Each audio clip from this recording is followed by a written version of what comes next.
આપણી આ YouTube channel next SBI માં આપ સર્વનું હાર્દિક સ્વાગત છે. વિદ્યાર્થી મિત્રો, આજે આપણે ભાગ 2 પૂર્ણ વર્તમાન કાળનો ભાગ 2 અભ્યાસ કરવાનો છે, એટલે કે the perfect present tense part 2. વિદ્યાર્થી મિત્રો, આના પહેલાના ભાગમાં આપણે અભ્યાસ કર્યો હતો વિધાન વાક્યો અને નકાર વાક્યો. આજે આપણે અભ્યાસ કરવાનો છે પ્રશ્નાર્થ વાક્યો. તો શરૂ કરીએ વિદ્યાર્થી મિત્રો પ્રશ્નાર્થ વાક્ય. પ્રશ્નાર્થ વાક્ય એટલે કે ઇન્ટ્રોગેટિવ સેન્ટેન્સીસ.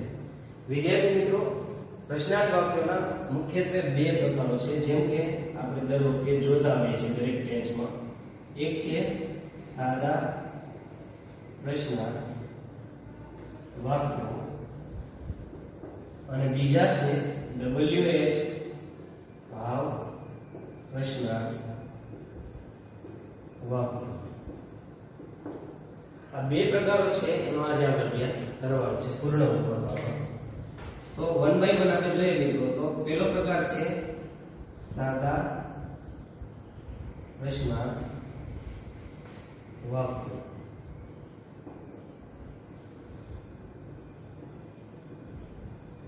આ સાદા પ્રશ્નાર્થ વાક્યો આપણે દરેક ટેન્સમાં જોતા આવીએ છીએ. એમ છતાં આ વખતે આપણે જોઈએ કે સાદા પ્રશ્નાર્થ વાક્યો એટલે કેવા વાક્યો, તેની એક્સપ્લેનેશન થોડી સમજી લો મિત્રો. કે જે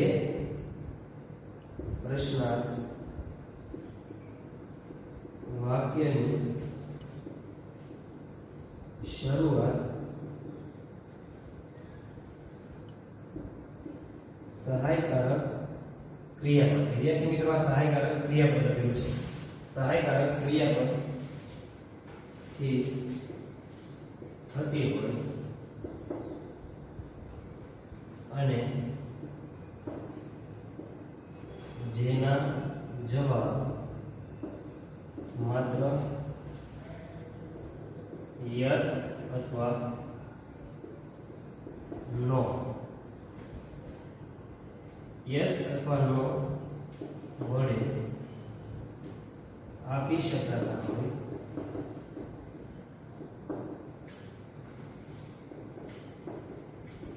તેવા પ્રશ્નાર્થ વાક્યોને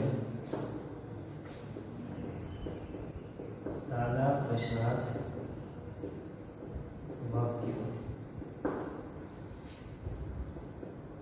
કહેવાય છે. તો મિત્રો, અહીંયા આપણે જોયું કે સાદા પ્રશ્નાર્થ વાક્યો એટલે કેવા વાક્યો કે જે વાક્યો, જે પ્રશ્નાર્થ વાક્યની શરૂઆત સહાયકારક ક્રિયાપદથી થતી હોય. હવે આ સહાયકારક ક્રિયાપદ દરેક ટેન્સમાં જુદા જુદા હોય છે. પૂર્ણ વર્તમાન કાળના સહાયકારક ક્રિયાપદો આપણે કયા જોયા છે? પૂર્ણ વર્તમાન કાળના સહાયકારક ક્રિયાપદો આપણે જોયા છે કયા છે? હેવ અને હેઝ. તો એનો મતલબ એવો થયો કે પૂર્ણ વર્તમાન કાળના સાદા પ્રશ્નાર્થ વાક્યની શરૂઆત ક્યાંથી થતી છે? તો કે હેવ અથવા હેઝ થી થતી છે. તો જે પ્રશ્નાર્થ વાક્યની શરૂઆત સહાયકારક ક્રિયાપદથી થતી હોય અને જેના જવાબ માત્ર યસ એટલે કે હા અને નો એટલે કે ના, માત્ર હા કે નામાં જેના જવાબ આપી શકાતા હોય, તો આવા પ્રશ્નાર્થ વાક્યોને વિદ્યાર્થી મિત્રો સાદા પ્રશ્નાર્થ વાક્યો આપણે કહીએ છીએ. તો આ સાદા પ્રશ્નાર્થ વાક્યની એક્સપ્લેનેશન. વિદ્યાર્થી મિત્રો, આપણે આગળ જોઈએ પૂર્ણ વર્તમાન કાળમાં કઈ રીતે સાદા પ્રશ્નાર્થ વાક્યો બનતા હોય છે. સૌપ્રથમ આપણે જોઈએ વાક્ય રચના.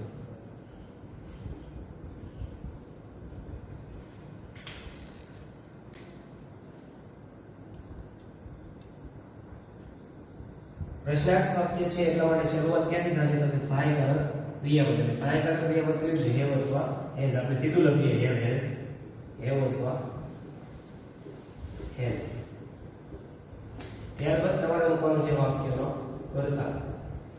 પછી ક્રિયાપદનું કેવું રૂપ મૂકવાનું? તો કે ક્રિયાપદનું કોઈ પણ પ્રકારનું વાક્ય હોય, વિધાન, નકાર કે પ્રશ્નાર્થ, પૂર્ણ કાળમાં ક્રિયાપદનું વિધિ મૂકીએ છીએ. ત્યાર પછી આપણે મૂકશું કર્મ, અન્ય શબ્દ અને છેલ્લે ક્વેશ્ચન માર્ક. ત્યાં સુધી આપણે જોઈએ કે હેવ હેઝ પ્લસ કર્તા પ્લસ V3 પ્લસ કર્મ પ્લસ અન્ય શબ્દ અને છેલ્લે ક્વેશ્ચન માર્ક છે. વિદ્યાર્થી મિત્રો, આપણે મૂકીને સાદા પ્રશ્નાર્થ વાક્ય બનાવી શકીએ છીએ. એક્ઝામ્પલ જોઈએ મિત્રો. એક્ઝામ્પલ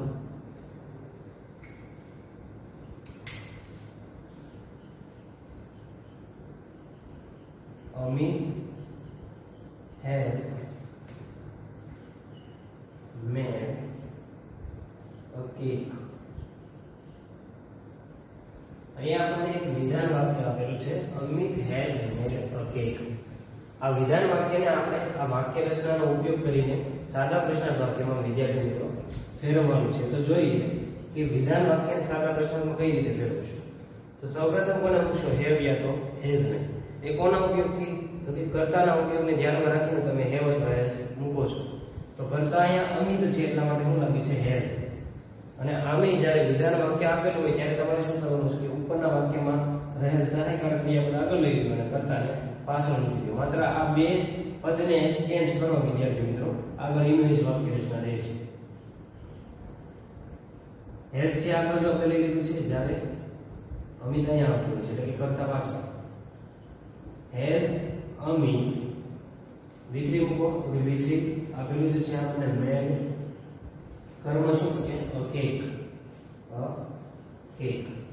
અને અહીંયા આપણે છેલ્લે અન્ય શબ્દ આપ્યો નથી એટલે શું મૂકશું કે ક્વેશ્ચન માર્ક છે વિદ્યાર્થી મિત્રો મૂકશું. આ રીતે પ્રશ્નાર્થ વાક્ય બન્યું કે અમિત મેડ અ કેક.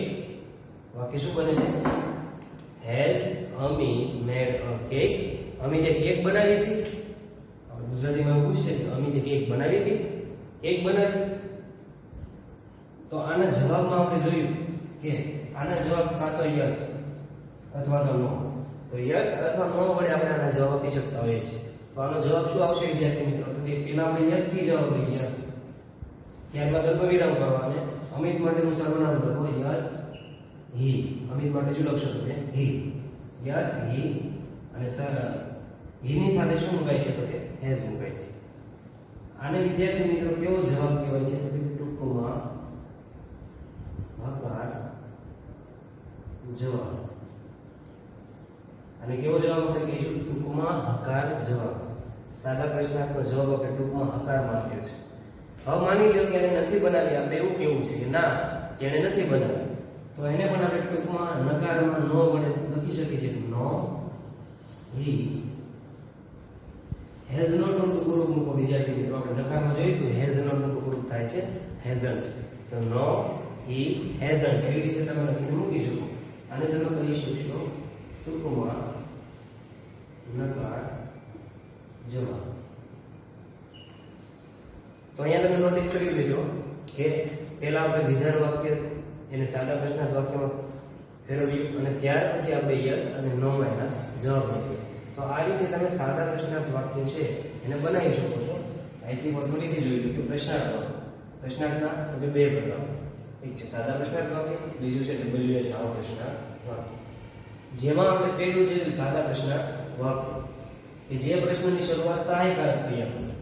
આ કાળમાં સહાયકારક ક્રિયાપદ કયા વપરાય છે, તો કે હેવ. તો કે શરૂઆત જુઓ તો ક્યાંથી થાય, હેવ અથવા હેઝ. જે આપણે અહીંયા આપણે જોયું કે હેઝ થી જોયું. ત્યાર પછી તો કે જેના જવાબ યસ નો માં આપી શકાય, તો આના જવાબ પણ આપણે યસ નો માં જ આપી શકીશું. આની સિવાયના જવાબ આપણે નથી આપી શકતા. તો આને આપણે સાદા પ્રશ્નાર્થ કીધા. વાક્ય રચના તો કે હેવ હેઝ. કોને ધ્યાનમાં રાખવું કે કર્તા અનુસાર આપણે હેવ હેઝ મૂકશું. V3 કર્મ અન્ય શબ્દની છેલ્લે ક્વેશ્ચન માર્ક. તો આ રીતે આપણે સાદા પ્રશ્નાર્થ અને એના જવાબ લખી શકીએ છીએ. વધુ એક્ઝામ્પલ મિત્રો જોઈએ આપણે આમાં. બીજું example, Mohit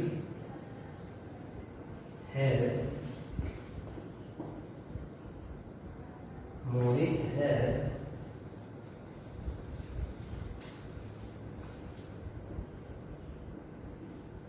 sung a song. વિધાન વાક્ય છે મોહિત has sung a song. તો આને આપણે સાદા પ્રશ્નાર્થમાં ફેરવવું હોય તો શું કરશો, તો કે સહાયકારક ક્રિયાપદ આગળ મૂકો.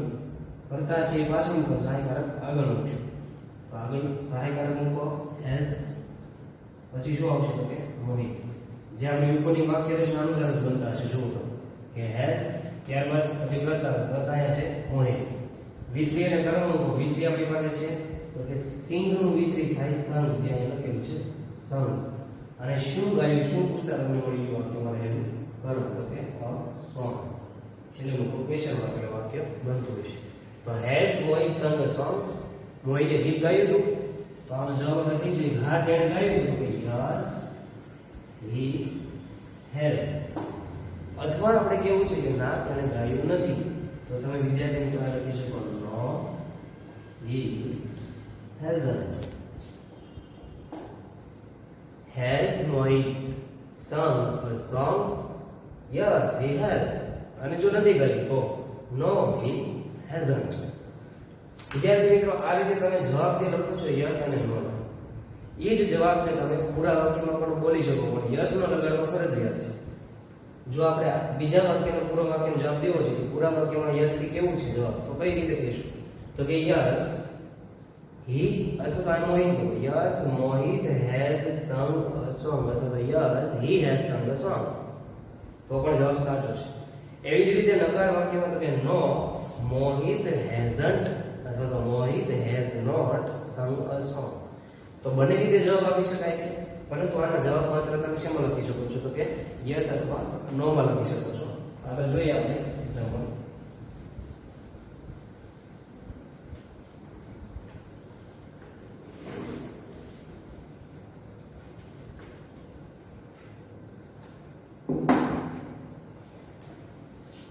Example number 3. The students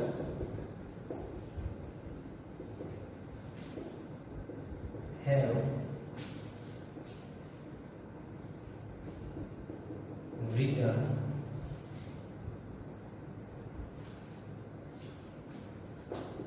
their homework. The students have written their homework. એટલે કે વિદ્યાર્થીઓએ તેઓનું હોમવર્ક લખી લીધું. તો આને આપણે સાદા પ્રશ્નમાં ફેરવવા માટે શું કરવાનું? તો કે સૌપ્રથમ વાક્ય રચના જો કે હેવ મૂકશો કે હેઝ, તો કે કર્તાને ધ્યાન રાખીને હેવ હેઝ મૂકો. કર્તા બહુવચન છે અહીંયા, તો કે સ્ટુડન્ટ્સ છે એટલા માટે કોને મૂકવાનું છે? તો કે હેવ મૂકે છે. જો કે અહીંયા ઓલરેડી આપેલું જ હોય છે, એમ છતાં આપણે યાદ રાખવું કે બહુવચન સાથે હેવ મૂકો છો. Have the students written their homework. Have the students written their homework? વિદ્યાર્થીઓએ તેઓનું હોમવર્ક લખી લીધું? તો જવાબમાં તમે કહી શકો કે હા તેઓએ લખી લીધું. તેઓએ માટે તમારે કઈ શબ્દ મૂકવાનો છે?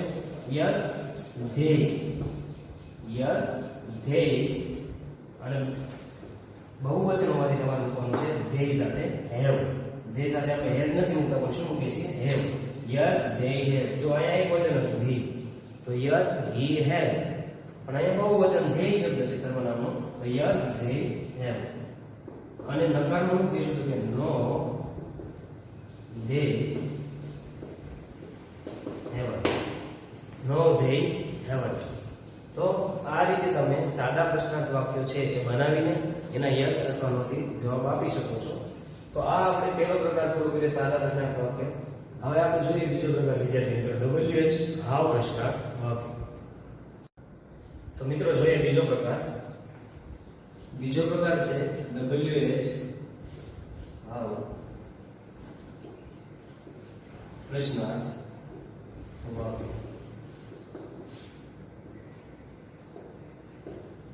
પહેલો પ્રકાર આપણે જોઈએ સાદા પ્રશ્નાર્થ વાક્ય, અને બીજો પ્રકાર છે WH હાવ પ્રશ્નાર્થ વાક્ય. સૌપ્રથમ જોઈએ એની વાક્ય રચના કે WH હાવ પ્રશ્ન બનાવવા માટે કઈ રીતે આપણે વાક્ય રચના અનુસરવી જોઈએ. આપણે તો WH હાવ પ્લસ હેવ અથવા હેઝ મૂકો. ત્યારબાદ તો કે વાક્યમાં રહેલો કર્તા, જો કર્તા આપેલો હોય તો પછી મૂકો V3 કર્મ પ્લસ અન્ય શબ્દ અને લાસ્ટમાં મૂકો ક્વેશ્ચન માર્ક. તો આ પ્રકારે વાક્ય રચના બને છે મિત્રો. WH how plus have has કોને અનુસાર મૂકો? તો કર્તાને ધ્યાનમાં રાખીને મૂકો. પછી મૂકો V3 કર્મ અન્ય શબ્દ અને ક્વેશ્ચન માર્ક. જો પ્રશ્ન who થી બનતો હોય મિત્રો તો વાક્ય રચનામાં કર્તા છે એ લખવાની જરૂર રહેતી નથી. જો પ્રશ્ન who થી બને તો કર્તા લખવાની જરૂર રહેતી નથી. જો પ્રશ્ન what થી બનતો હોય તો વાક્ય રચનામાં કર્મ લખવાની જરૂર નથી. એટલે પ્રશ્ન ક્યાંથી બને છે એ જરાક ધ્યાનમાં રાખજો મિત્રો. એક્ઝામ્પલ આપણે જોતા જઈએ કે જેથી તમને સમજાય.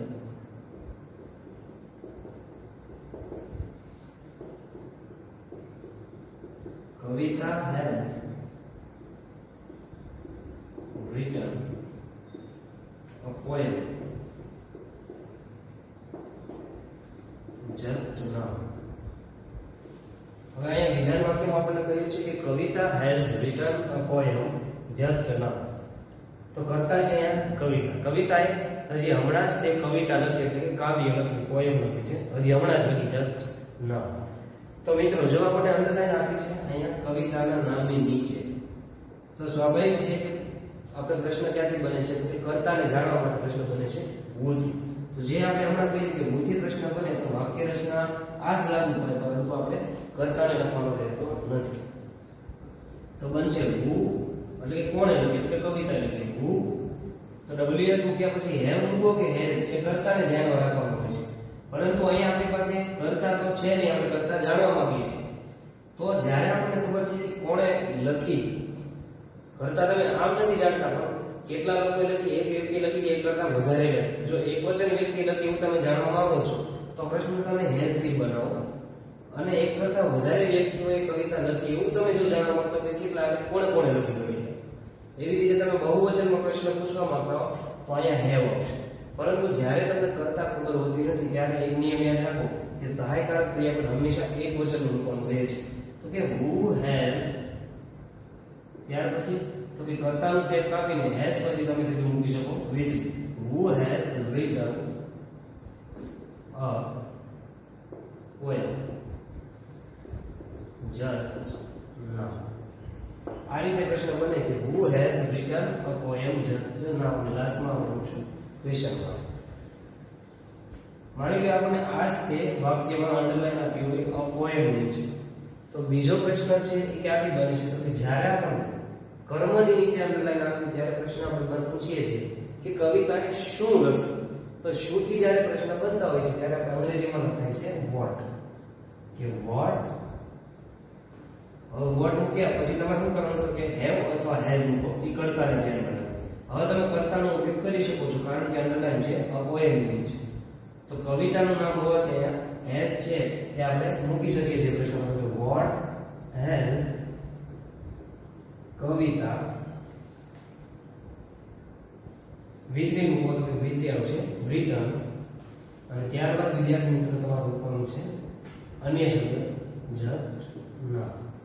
વિષયમાં what has Kavita written just now, કે કવિતાએ હજી હમણાં જ શું લખ્યું તો કે વાર્તા લખી કે પોએમ લખી તો કે લખી પોએમ લખી છે. તો આ રીતે પ્રશ્ન what થી બને ત્યારે કર્મ છે એ વાક્ય રચનામાંથી દૂર થઈ જાય છે મિત્રો. જ્યારે who થી પ્રશ્ન બને ત્યારે આ જ વાક્ય રચના લાગુ પડે છે પરંતુ કરતા નથી આવતો, અને what થી પ્રશ્ન બને ત્યારે કર્મ દૂર થઈ જાય છે. આગળ જોઈએ બીજો એક્ઝામ્પલ મિત્રો. Shubham has gone to the school. Shubham છે એ શાળાએ ગયો. Shubham has gone to the school. તો જો આપણે અંડરલાઈન આપ્યું to the school એટલે કે શાળાએ, સ્થળની નીચે. તો જ્યારે સ્થળની નીચે આપણે અંડરલાઈન આપેલી છે તો મિત્રો અહીંયા આપણે પ્રશ્ન ક્યાંથી બનતો તો જ્યારે સ્થળ જાણવું હોય ત્યારે પ્રશ્ન બનતો હોય છે where. where એટલે થાય છે ક્યાં.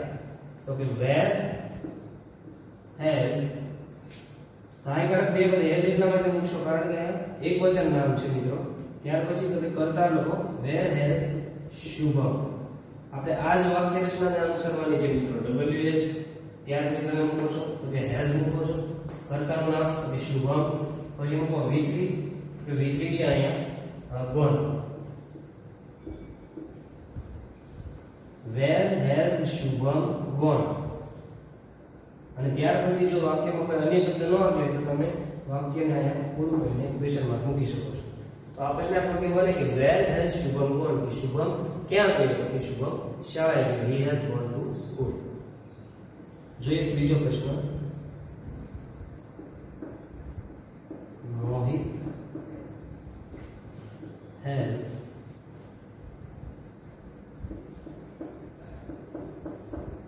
Mohit has completed the work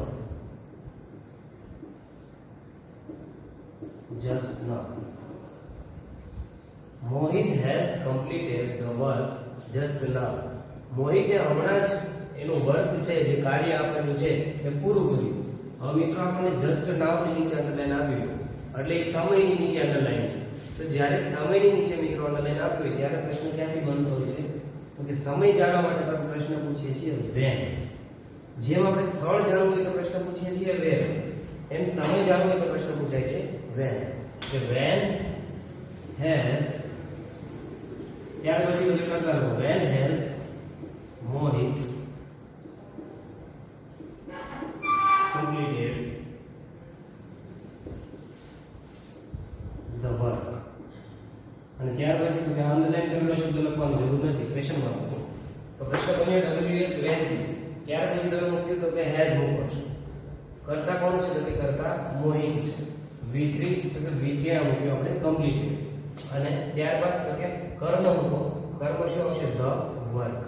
પ્રશ્ન what થી નથી બનતો, નહીં તો આપણે the work શબ્દ લખી શકીએ નહીં, પરંતુ when થી બનતો હોવાના લીધે આપણે the work લખી શકીએ, કર્મ આપણે લખી શકીએ છીએ. તો આ રીતે વિદ્યાર્થી મિત્રો આપણે પ્રશ્ન જોઈએ. who એટલે કે કોણથી, what એટલે કે શું, when એટલે કે ક્યાં, અને when એટલે ક્યારે. આ એક્ઝામ્પલ્સ આપણે જોયા કે જેમાં આપણે who થી પ્રશ્ન બને તો કરતા છે એ વાક્ય રચના અનુસાર આવતો નથી, what થી બને તો કર્મ નથી આવતું, અને જ્યારે where થી બને તો સ્થળ દર્શક શબ્દ નથી આવતો. આ સ્થળ દર્શક શબ્દ છે the school, તો એ શબ્દ જતો રહે છે. અને when થી બને તો સમય દર્શક શબ્દ, એટલે કે કયો શબ્દ તો સમય દર્શક તો just now, એ આપણે મૂકી શકતા નથી. જોઈએ આગળ જે આપણે એક્ઝામ્પલ મિત્રો.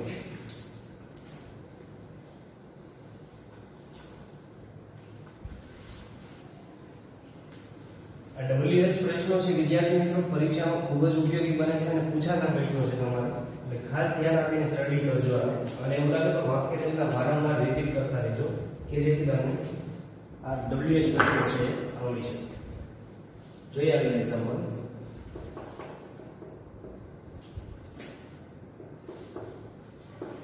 The students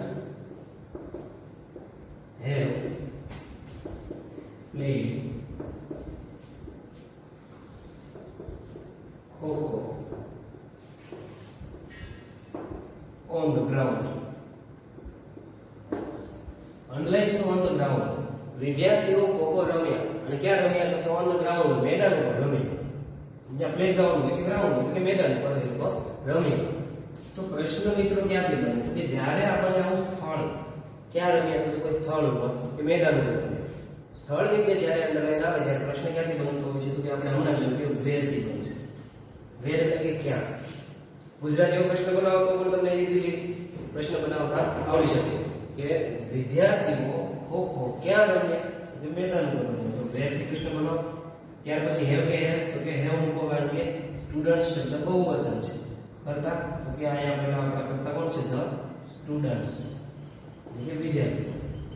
the students, where have the students, V3 મૂકો તો પ્લે નો V3 થાય છે પ્લે, અને કર્મ તો કે ખોખો. શું રમ્યા? તો કે ખોખો રમ્યા.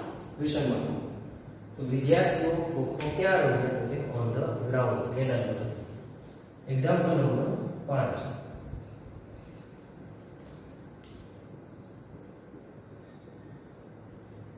Manan has driven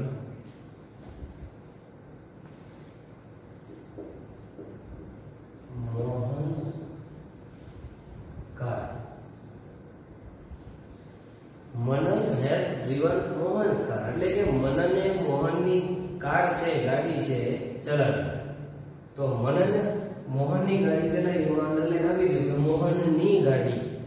તો વ્યક્તિ જેની ગાડી છે, જે માલિક હતો એની અંડરલાઈન, એટલે કે આપણે કોની ગાડી ચલાવી એવો માલિક આપણે જાણવાનું છે. મનને કોની ગાડી ચલાવી? તો અહીંયા માલિકનું નામ જાણવા માટે અંડરલાઈન હશે મોહનના નામ નીચે. તો પ્રશ્નાર્થ વાક્ય આપણે ક્યાંથી બને છે મિત્રો? જ્યારે આવી રીતે એપોસ્ટ્રોફી એસ અને કોઈ માલિકનું નામ હોય તો તમે શું કરી શકો? તો કે પ્રશ્ન બનાવો whose. whose એટલે થાય છે કોનું, કોના, કોની. તો અહીંયા આપણે બોલીએ કે કોની ગાડી. જો ગુજરાતીમાં કેવું કરું છું કોની કાર, કોની ગાડી, તો અંગ્રેજીમાં પણ એક વસ્તુ યાદ રાખવાની છે કે આ વાક્ય રચના અનુસાર આપણે નથી લખી શકતા જ્યારે પ્રશ્ન વોઝથી બને છે ત્યારે તમારે શું કરવાનું છે તો કે વાક્યમાં રહેલું કર્મ એટલે કે કર્મ એ કઈ છે તો કે કાર છે. કઈ રીતે ખબર પડી કાર છે તો કે શું પૂછતા તમને કર્મ મળે છે કે એને શું ચલાવ્યું તો કે કાર છે. તો વોઝથી પ્રશ્ન બનતો હોય ત્યારે કર્મ સાથે લખાય છે. Was car, was car. ત્યાર પછી તો કે જેમ વાક્ય રચના છે એમ જ લખો.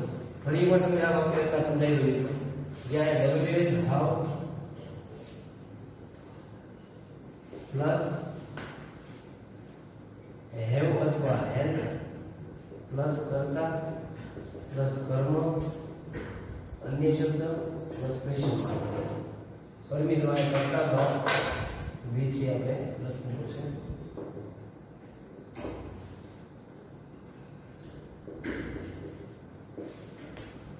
જો આ વાક્ય રચના છે એ આપણે ત્યાં સુધી ફોલો કરતા પણ હવે શું કરવાનું કે વોઝથી પ્રશ્ન બને તો વાક્યમાં રહેલું કર્મ છે એને અહીંયાથી લઈને અહીંયા મૂકવાનું છે. તો આ સ્થાને મૂકવાનું છે મિત્રો.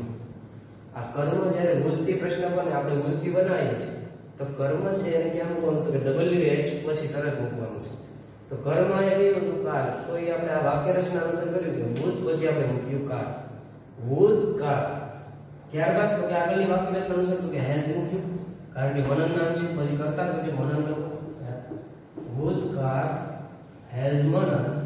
ત્યાર પછી વિદ્યાર્થી મિત્રો તો કે કરતા પછી V3 લખો ડ્રીવન. હવે શું કરવાનું તો કે આ કર્મ છે એ ઓલરેડી તમે લખી લીધું છે. ક્યાં લખ્યું છે કે જ્યારે વોઝથી પ્રશ્ન બને છે ત્યારે આપણે એને આગળ લખીએ છીએ. વાક્ય રચના સેમ ટુ સેમ આ જ રહે છે. માત્ર ફેરફાર શું છે તો કે આ કર્મ છે એને આપણે ક્યાં લખીશું કે WH હાઉ પછી તરત લખીશું. વાય લખ્યું વોઝ કાર એટલે બીજી વખત અહીંયા કર્મ લખવાની જરૂર રહેશે નહીં કારણ કે કર્મ આપણે એક વખત આગળ લખી લીધું છે. Was car has Vanan driven અને ત્યાર પછી અન્ય શબ્દ આપેલા નથી એટલા માટે આપણે ક્વેશ્ચન માર્ક મૂકીને પ્રશ્ન બનાવી શકીએ. Whose car has Vanan driven. વનને કોની કાર ચલાવી. તો આ રીતે પ્રશ્ન વોઝથી બનતા હોય છે. જોઈએ આગળ છઠ્ઠો પ્રશ્ન. Kavya has bought 6 dresses just now.